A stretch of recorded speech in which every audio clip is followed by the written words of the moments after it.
Legal sports betting is something that Michiganders have been waiting for years. Yeah, but now that the bill has finally passed, the outbreak here has halted the industry before it could even get started, as Zach Herrig explains tonight in studio. Zach?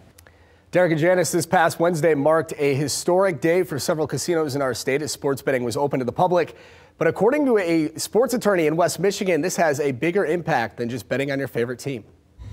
This past December, Governor Gretchen Whitmer signed a bill legalizing sports betting here in Michigan. The target since that bill was signed was to be ready to go for March Madness. The NCAA basketball tournament is the biggest revenue generator annually for sports books. In fact, according to sports lawyer Mike Huff, Las Vegas casinos grossed over $600 million during last year's tournament alone. This past Wednesday, the Detroit casinos were able to go live. Mission accomplished. The sports books began taking bets on everything from conference basketball tournaments to the Detroit Lions win total for the upcoming season. That is until COVID-19 shut every major sport down. And everything kind of came to a halt pretty quickly there because there were no longer events to bet on. Just 24 hours after the grand opening, sporting events across the world had been stopped, leaving bettors with no games to place wagers on. So all of a sudden, when we were expecting big revenue, and the Detroit casinos especially being able to capture sports betting revenue with March Madness, all of that has ground to a complete halt. Portions of the casino revenue from sports betting was set to go to education in schools around the state. Money the fund won't receive until there are sports to bet on. It's not like day one the state was seeing a big revenue hit as a result of what's happening,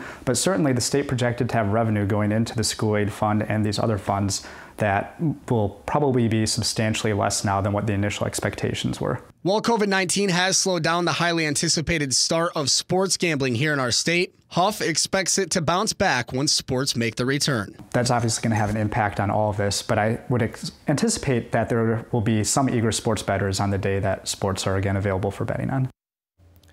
And Gull Lake Casino in Wayland announced last week that they have partnered with an online gaming company out of Pennsylvania called Parx Casino, which would manage their sports book online gaming website, but that is yet to officially launch. As for Detroit casinos, they are currently the only with sports books in Michigan. Huff says the goal is for casinos on the west side of the state, including Gull Lake Casino, to open bets by this fall.